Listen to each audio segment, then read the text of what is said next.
नमस्कार, मैं हूं आपके साथ प्रगति और आप देख रहे हैं टोटल टीवी। अरावली की नई परिभाषा पर छिड़े विवाद के बीच सुप्रीम कोर्ट में हुई सुनवाई में शीर्ष कोर्ट ने विशेषज्ञ समिति की सिफारिशों और उन पर सुप्रीम कोर्ट की टिप्पणियों को स्थगित करते हुए 4 राज्यों, केंद्र और संबंधित पक्षों को नोटिस जारी किए हैं। दरअसल अरावली पर्वत श्रृंखला कई राज्यों में फैली है। ऐसे में नई परिभाषा के बाद बड़े स्तर पर विरोध हो रहा था। विरोध पर सुप्रीम कोर्ट ने संज्ञान लिया और बड़ा आदेश देते हुए विशेषज्ञ समिति की सिफारिशें और उन पर सुप्रीम कोर्ट की ओर से की गई टिप्पणियां स्थगित कर दी हैं। मामले में अब अगली सुनवाई 21 जनवरी को होगी। ऐसे में सवाल यह है कि अरावली के आक्रोश पर स्टे लग गया है तो अरावली का क्या होगा। सवाल यह भी कि क्या इस दौरान माइनिंग जारी रहेगी या उस पर भी रोक रहेगी। एक सवाल यह भी कि अरावली के भविष्य को लेकर आगे की राह क्या होगी। आज की बड़ी बहस में चर्चा इसी मुद्दे पर होगी।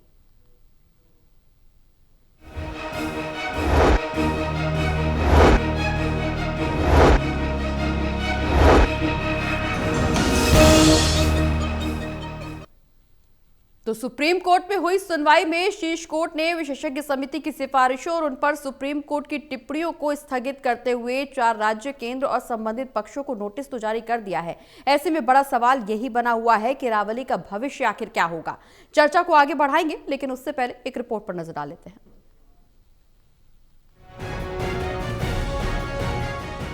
उत्तर भारत को भी कुदरत ने प्राकृतिक संसाधनों से खूब नवाजा है। पहाड़, नदियां, जंगल और प्रकृति की आभा। कहीं शिवालिक की पहाड़ियां, कहीं त्रिकुटा की पहाड़ियां, कहीं अरावली तो कहीं श्रीनगर और गुलमर्ग जैसे स्वर्ग के नज़ारे। पर अचानक उत्तर भारत के कई राज्यों में हजारों साल पुरानी अरावली पर्वत श्रृंखला की चर्चा देश भर के साथ साथ शीर्ष कोर्ट में भी हो रही है। अरावली की नई परिभाषा को लेकर सुप्रीम कोर्ट में सोमवार को मुख्य न्यायाधीश सूर्यकांत की अगुवाई में 3 जजों ने सुनवाई की। सुप्रीम कोर्ट ने अरावली की नई परिभाषा पर छिड़े विवाद पर संज्ञान लिया। विशेषज्ञ समिति की सिफारिशों और उन पर सुप्रीम कोर्ट की टिप्पणियों को स्थगित किया गया है। कोर्ट ने 4 राज्यों, विशेषज्ञ समिति और संबंधित पक्षों को नोटिस जारी किए हैं। अरावली का एक बहुत महत्वपूर्ण मुद्दा है, हमारे लाइफ लाइन है। वहाँ न केवल पक्षी, जीव जंतु, पौधे और सबसे बड़ा तो अरावली की जो पहाड़ियां हैं, जिनसे यहाँ हमारे पोल्यूशन में बहुत फर्क पड़ता है, गर्म लुओं से फर्क पड़ता है, बारिश का असर में फायदा होता है। और अगर ये 100 मीटर वाला मामला हो जाता है तो बहुत बड़ा आने वाली पीढ़ियों के लिए बहुत बड़ा नुकसान होगा। और हम सब लोगों का, चाहे वो गुजरात के हैं, राजस्थान के हैं, हरियाणा के हैं, दिल्ली के हैं, सबके लिए जीवन बहुत मुश्किल हो जाएगा। गौरतलब है कि अरावली के कुछ हिस्सों में खनन की प्रक्रिया और संभावित अनुमति को देखकर राजस्थान में इसका कड़ा विरोध हुआ। पर्यावरणविदों के अलावा हरियाणा में भी इसका विरोध सामने आया। हरियाणा में अरावली की पहाड़ियां 7 जिलों महेंद्रगढ़, रेवाड़ी, नूंह, फरीदाबाद, गुरुग्राम, भिवानी और चरखी दादरी में मौजूद हैं। सुप्रीम कोर्ट ने अपना फैसला सुरक्षित रख लिया है। अगली सुनवाई 21 जनवरी को होनी है। अरावली के लाभ ही लाभ है, नुकसान तो कुछ नहीं है। प्रकृति ने जो कुछ भी दिया हमारे को, वो उसमें दखल नहीं करना चाहिए, उसको वैसे ही रहना देना चाहिए। अरावली नाम है, उसकी हाइट थोड़ी है, ज़्यादा है, अरावली है वो, और उससे दिल्ली सेफ है। अगर ये पहाड़, पर्वत, दरिया अगर ना हो तो फिर बड़ी दिक्कत आएगी जीवन के। गौरतलब है कि गंगा, यमुना और सरस्वती नदियां अगर हमारे लिए जीवनदायिनी हैं तो पहाड़ और पहाड़ियां हमारे लिए सांसें हैं, और बिना सांसों के जीवन कैसा। Haryana bureau, total news. तो अरावली की नई परिभाषा और इसके कुछ हिस्सों में खनन प्रक्रिया शुरू होने और संभावित और अनुमानित को देखते हुए राजस्थान के साथ साथ कई राज्यों में बड़े स्तर पर विरोध जताया गया, जिसके बाद कोर्ट की तरफ से बड़ा फैसला लेते हुए स्टे लगा दिया गया। लेकिन अब सवाल यह है कि अरावली का भविष्य क्या होगा। जिस स्तर पर प्रदर्शन किया जा रहा था, कहीं ना कहीं इससे बड़े स्तर पर प्रदूषण भी बढ़ रहा था, और ऐसे में जो स्टे लगाया गया उसके बाद अरावली को लेकर के अब अगली सुनवाई में क्या बड़ा फैसला निकल करके सामने आने वाला है। बड़ी बहस की शुरुआत करेंगे। हमारे साथ पैनल में 3 मेहमान जुड़े हुए हैं। हमारे associate editor Devendra Kathuria ji, associate editor doctor Mahesh Kumar ji और इसके अलावा वरिष्ठ पत्रकार वीरेंद्र सोनी जी। आप सभी का बहुत बहुत स्वागत है। सभी के साथ चर्चा को आगे बढ़ाएंगे, लेकिन सबसे पहला सवाल देवेंद्र जी आपसे, 21 जनवरी को अगली सुनवाई होगी, अरावली का भविष्य क्या होने वाला है? देखिए प्रगति, इस मामले को लेकर पिछले कई दिनों से, करीब 8-10 दिन से बहुत विरोध। राजस्थान में तो ये बताया गया है कि 5,000 लोग अपने ट्रैक्टर लेकर तैयार खड़े थे कि कोई अरावली को छू कर तो देखे। ये हालात हो गए थे, इतना विरोध। उसका असर हरियाणा पर भी पड़ा। और एक महिला वैज्ञानिक हैं, मैंने उनकी एक रिपोर्ट पढ़ी, उन्होंने ये कहा कि अगर अरावली से छेड़छाड़ की, खनन हुआ तो दिल्ली में धुंध छाई गिरेगी, दिल्ली में धुंधली दिल्ली हो जाएगी। मतलब इतना बड़ा असर। तो मेरे को लगता है इस रिपोर्ट आने के बाद आनंद फानंद में कुछ ऐसा किया गया कि विरोध को कैसे थामा जाए। आपको बता दूं, आज जो सुनवाई हुई है, chief justice of India, supreme court के चीफ जस्टिस ऑफ इंडिया और उनके अलावा 2 और जज जो सीनियर जज थे, 3 जजों की बेंच ने आज इस मामले की सुनवाई की है। Suryakant chief justice of India है, 3 जजों की बेंच जो तीनों सीनियर है, जिसमें एक चीफ जस्टिस है, उन्होंने आज इस मामले की सुनवाई की है। खास बात यह कि सुप्रीम कोर्ट ने अपने ही कोर्ट के फैसले को, जो 20 नवंबर को दिया गया था, 20 नवंबर को सुप्रीम कोर्ट ने आदेश दिए थे, परमिशन दी थी कि 100 मीटर से जो नीचे की अरावली की पहाड़ी है, 100 मीटर की हाइट से जो कम है, उन पर खनन किया जा सकता है, परमिशन दी थी। तो ये सुप्रीम कोर्ट के इस आदेश के बाद खनन प्रक्रिया शुरू हुई और संभावित अनुमति लग रहा था। तो जो पर्यावरणविद वो आगे आए, राजस्थान के लोग, जहां से एक बड़ा हिस्सा राजस्थान का अरावली पर्वत श्रृंखला गुजरती है, वहां से राजस्थान बहुत बड़ी स्टेट है, हरियाणा से 3 गुना बड़ा राजस्थान है। और हरियाणा के 7 जिले हैं जो अरावली गुजरती है, महेंद्रगढ़, रेवाड़ी, नूंह, गुरुग्राम, फरीदाबाद, भिवानी और चरखी दादरी। ये 7 जिलों से अरावली पड़ती है। और जब से ये रिपोर्ट आई, मैंने भी रिपोर्ट पढ़ी, एक बहुत बड़ी महिला वैज्ञानिक है, उन्होंने ये कहा कि अरावली का खनन हुआ तो दिल्ली, हमेशा के लिए दिल्ली में धुंध छा जाएगी जी, तो दिल्ली का जीवन खतरे में पड़ जाएगा। तो लिहाजा सुप्रीम कोर्ट ने सुनवाई में 3 बड़ी बातें की हैं। एक तो अपना ही फैसला जो 20 नवंबर को था कि खनन प्रक्रिया की अनुमति दी थी कि 100 मीटर से नीचे की पहाड़ियों पे, उस फैसले को वापस ले लिया गया है। दूसरा, सुप्रीम कोर्ट ने यह कहा है कि एक एक्सपर्ट कमेटी गठित की जाए जो इस मामले में अपनी रिपोर्ट देगी। एक विशेषज्ञों की समिति ने एक रिपोर्ट पहले भी दी है सुप्रीम कोर्ट को, जो सिफारिशें की है, लेकिन अब एक नई एक्सपर्ट कमेटी बताने की बात हुई है, आदेश दिया गया है। और ये एक्सपर्ट कमेटी पिछली विशेषज्ञ समिति की सिफारिशों का अध्ययन करेगी और उस पर एक रिपोर्ट सुप्रीम कोर्ट में दाखिल करेगी। सुप्रीम कोर्ट उस सिफारिशों पर विचार करेगा। और तीसरी बात यह कि 21 जनवरी को फैसला सुरक्षित रखा गया है। 21 जनवरी को अगली सुनवाई होनी है। अब देखते हैं 21 जनवरी को क्या होता है। यह बहुत बड़ा मामला है। 4 राज्य है जिसमें राजस्थान, गुजरात, दिल्ली और हरियाणा सीधे सीधे प्रभावित होंगे। और उसके अलावा आप देखिए, केंद्र सरकार को भी नोटिस दिया गया है और एक एक्सपर्ट पैनल बनेगा, उसकी दूसरे पैनल की रिपोर्ट आएगी, पहले पैनल से उसको तुलना की जाएगी और जो दूसरे पैनल की रिपोर्ट है वो सुप्रीम कोर्ट में सबमिट करनी, सुप्रीम कोर्ट उस पर विचार करेगा, फिर आगे की कोई बात होगी। बिल्कुल, निश्चित रूप से आगे की बात अब 21 जनवरी को सुनवाई जब हो जाएगी, उसके बाद सुप्रीम कोर्ट की तरफ से क्या कुछ फैसला सुनाया जाता है, इस पर भी टिकी हुई है। लेकिन महेश जी, सवाल ये कि जिस तरह से विपक्ष अरावली को लेकर के सरकार पर हमलावर है, हालांकि अभी स्टे लग गया है, लेकिन ऐसे में सवाल यही है कि अरावली का भविष्य क्या होने वाला है, क्योंकि सुप्रीम कोर्ट ने अरावली को लेकर के खनन पर सरकार से साफ जानकारी की मांग की है।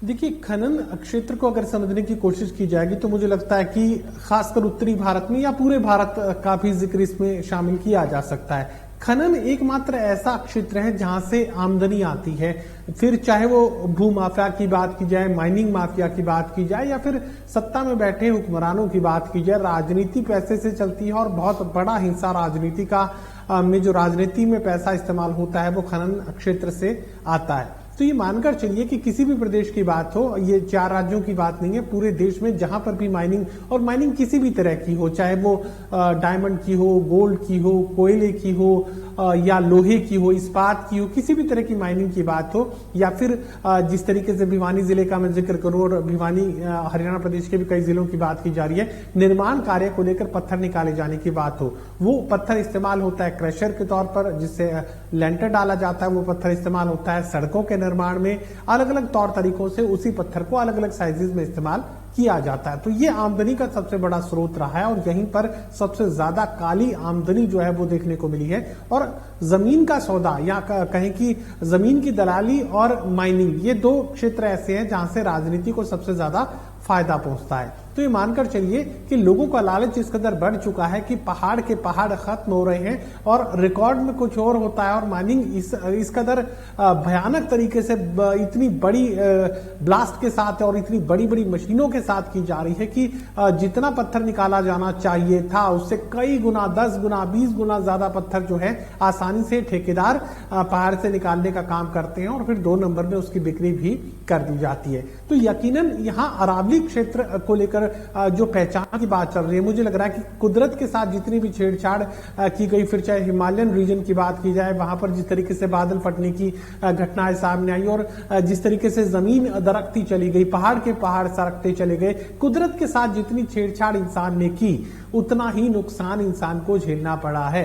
अब अगर अरावली पर्वत श्रृंखला के साथ भी ये लालच इस कदर आगे बढ़ता रहा तो फिर हो सकता है कि इस पूरे क्षेत्र में जो वेजिटेशन है यानी जो वनस्पति है, और ये भी समझने की जरूरत है कि जो पहाड़ियों पर ही तो जो पत्थर है वहीं पर पेड़ पौधे देखने को मिल रहे हैं, वरना पेड़ पौधे तो सिर्फ गार्डन्स में अब देखने को मिल रहे हैं। सरकारी जमीन पर ही पेड़ पौधे लगाए जाते हैं।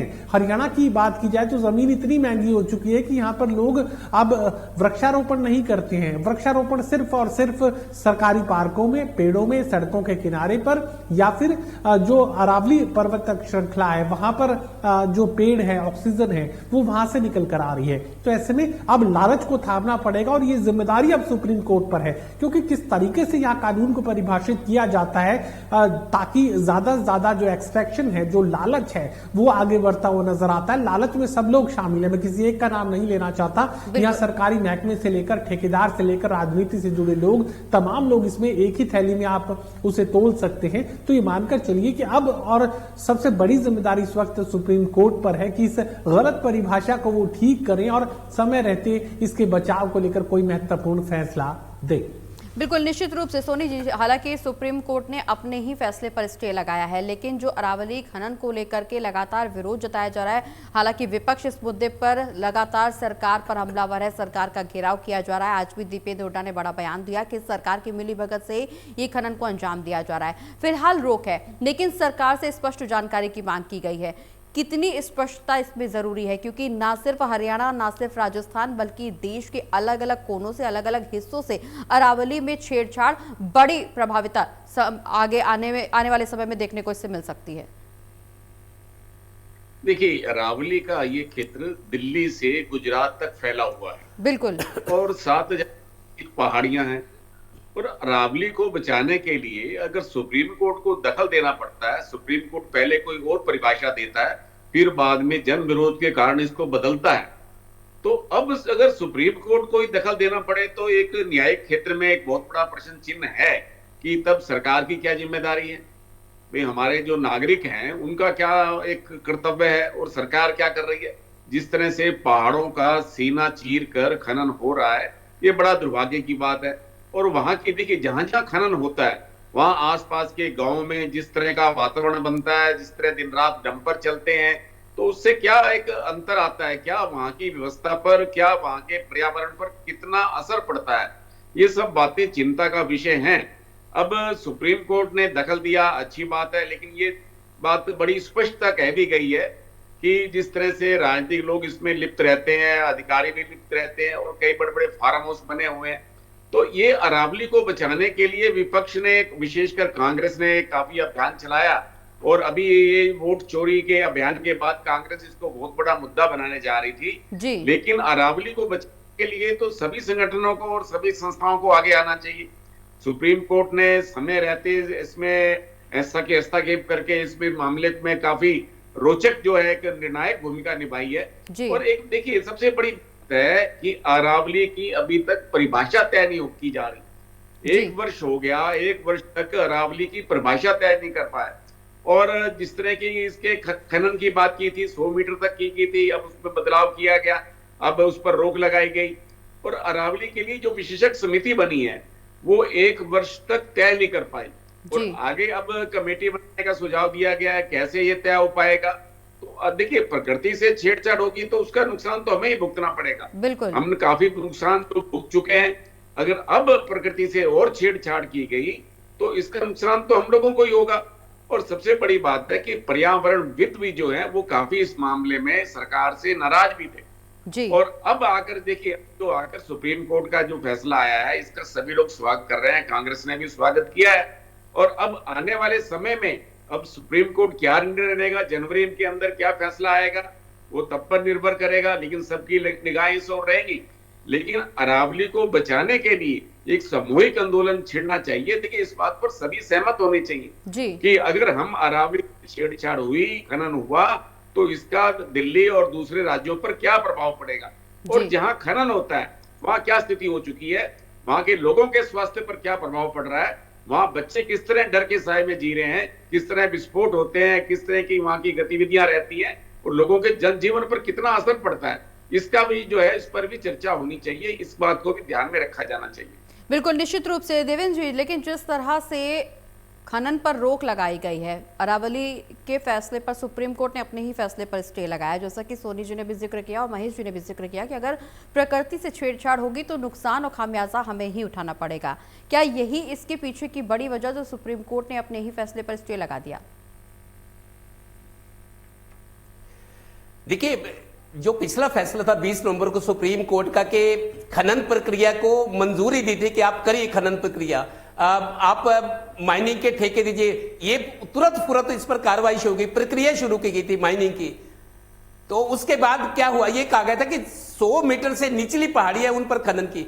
तो सरकारी जो लोग हैं, आप समझते हैं, वो तो जैसे ये मान के बैठे थे कि उनके मन की मुराद पूरी हो गई, तो फटाफट प्रक्रिया शुरू हो गई। और संभावित अनुमति को देखते हुए कि ये इतना बड़ा फैसला हो गया कि पर्यावरणविद आगे आ गए, वैज्ञानिक आ गए कि ये क्या हो रहा है, ये तो बर्बाद हो जाएगा। बहुत सारे राज्य सीधा दिल्ली, गुजरात और देश की राजधानी दिल्ली, हरियाणा विकसित राज्यों में अब ऊपर नंबर पे आ गया है। और राजस्थान इतना बड़ा, 3 गुना हरियाणा से बड़ा, 4 स्टेट पर इसका सीधा असर पड़ेगा। हरियाणा के 7 जिले हैं जहां अरावली पर्वत है। सुनिए, महेंद्रगढ़, रेवाड़ी, नूह, गुरुग्राम, फरीदाबाद, भिवानी और चरखी दादरी। अभी सरकार एक योजना लेकर आ रही थी, मनोहर लाल सरकार, हरियाणा गवर्नमेंट की बात कर रहा हूं। नूह और गुरुग्राम की 10,000 एकड़ पर जंगल सफारी विकसित करने की योजना है। मनोहर लाल शहरी विकास मंत्री है, वो गए थे। राव नरबीर सिंह है हरियाणा के फॉरेस्ट एंड एनवायरनमेंट मंत्री, इन्होंने दौरा भी किया था गुरुग्राम, नूह का, उस जगह का, कि हम जंगल सफारी बनाएंगे 10,000 एकड़ में, दुनिया की सबसे बड़ी जंगल सफारी। तो अगर ये योजना भी होती है तो आप सोचिए अरावली का क्या हाल होगा।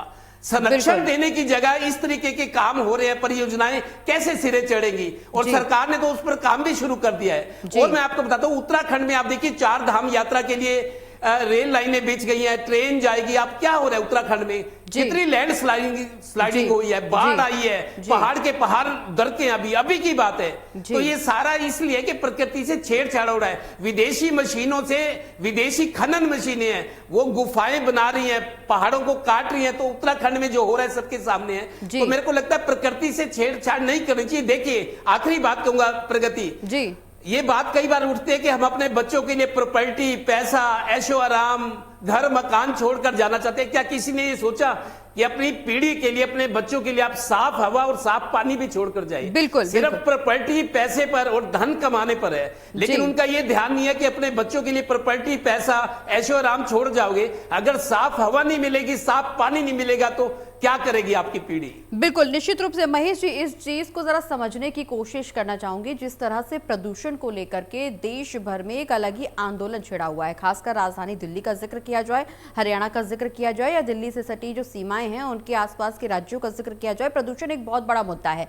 लेकिन दूसरी ओर सुप्रीम कोर्ट की तरफ से खनन को लेकर के जिस तरह से अलाउ किया गया, उसको जारी किया गया आदेश, जो पहला आदेश था खनन को लेकर के, जो सहमति जताई गई, हालांकि अब इस पर रोक लग गई, इससे प्रदूषण पर, पर्यावरण पर कितना बड़ा असर आगे आने वाले समय में पड़ता हुआ नजर आ सकता है? क्योंकि प्रदूषण इस वक्त न सिर्फ राजधानी का बल्कि देश के अलग अलग हिस्सों में बहुत बड़ा मुद्दा है।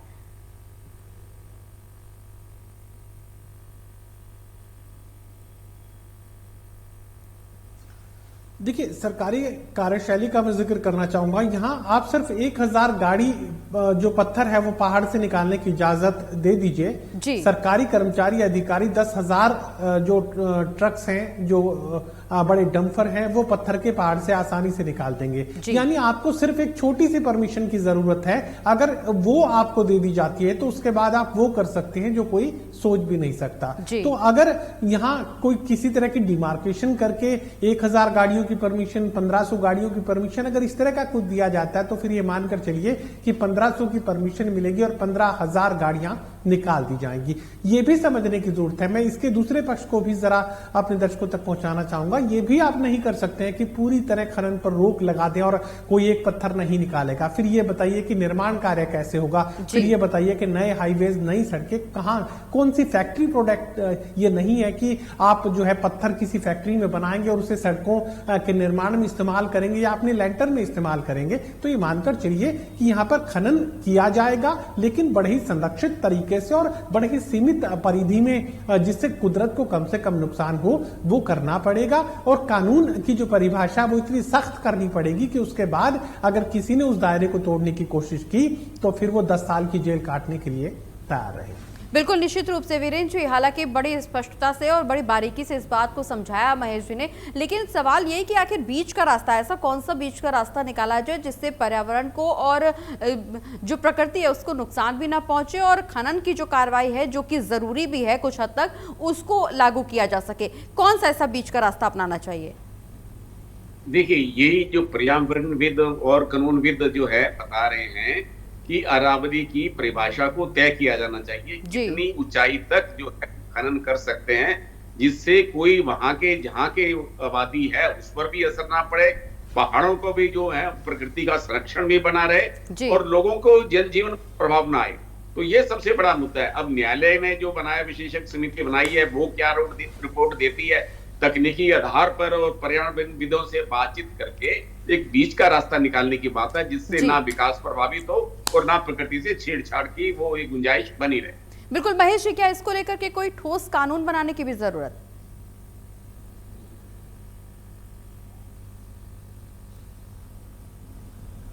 मैं यकीनन उसी तरफ आगे बढ़ रहा था कि जब तक आप इतनी सख्ती नहीं बरतेंगे कि आपको जो है 10 साल की सजा हो सकती है, और अगर एक बार आपने सीमाओं को लांघने की कोशिश की तो आप ये समझिए कि आप कुदरत के साथ छेड़छाड़ कर रहे हैं और लोगों की एक तरीके से जीने का जो अधिकार है उस पर चोट कर रहे हैं। फिर चाहे कोई अधिकारी हो, चाहे कर्मचारी हो, या फिर उसके पीछे कोई राजनेता ही क्यों ना हो, जब तक आप 10 साल की सजा का प्रावधान नहीं करेंगे।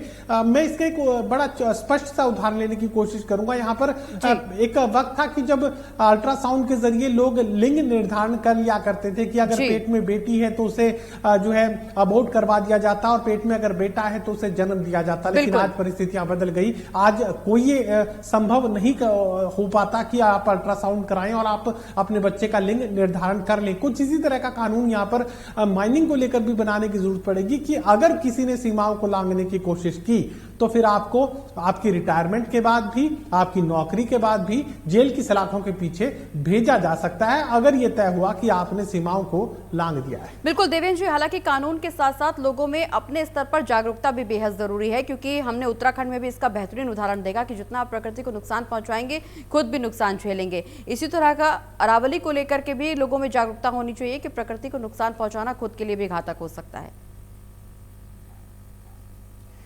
देखिए, प्रगति कानून तो पहले भी है, बात यह है कि उसको संरक्षण देने की बजाय उससे खिलवाड़ हो रहा है। कानून और भी बन जाएंगे, लेकिन जब तक नीयत नहीं बदलेगी, जब तक सख्ती नहीं होगी, जब तक तौबा नहीं होगी, तो मेरे को लगता है हालात कम या ज्यादा बिगड़ेंगे तो सही। तो हर आदमी को ये सोचना चाहिए। मैं यही कहता हूं कि भाई अगर प्रदूषण होता है तो अगर आप अपनी कमाई कर रहे हो, प्रदूषण फैला रहे हो, तो आपको ये सोचना चाहिए कि आपके बच्चे भी इसी हवा में सांस लेंगे, आप उनको क्या देकर जा रहे हो। तो कानून तो बने, लेकिन कानून का सम्मान हो, उसको माना जाए, और जो खिलवाड़ करे उसकी शिकायत की जाए, ताकि इतना डर हो कि अगर आप खिलवाड़ करेंगे, इतने संवेदनशील मुद्दे पर खिलवाड़ करेंगे तो आपके लिए सजा का प्रावधान है और सजा बिल्कुल। होते हुए दिखनी चाहिए। ये सख्ती जरूरी है। बिल्कुल, निश्चित रूप से सख्ती बेहद जरूरी है, क्योंकि अरावली को लेकर सुप्रीम कोर्ट ने अपने ही फैसले पर स्टे जरूर लगाया है और अब अगली सुनवाई 21 जनवरी को होनी है। निश्चित रूप से सबकी निगाहें इसी सुनवाई पर, इसी फैसले पर टिकी हुई है। लेकिन सवाल यह भी है कि जिस तरह से अरावली को लेकर के प्रकृति को नुकसान पहुंचाया जा रहा है, कानून तो बनाया जाएगा लेकिन कानून पर सख्ती और ज्यादा जरूरी है। बहुत बहुत शुक्रिया आप सभी का चर्चा में शामिल होने के लिए, अपनी बात सामने रखने के लिए।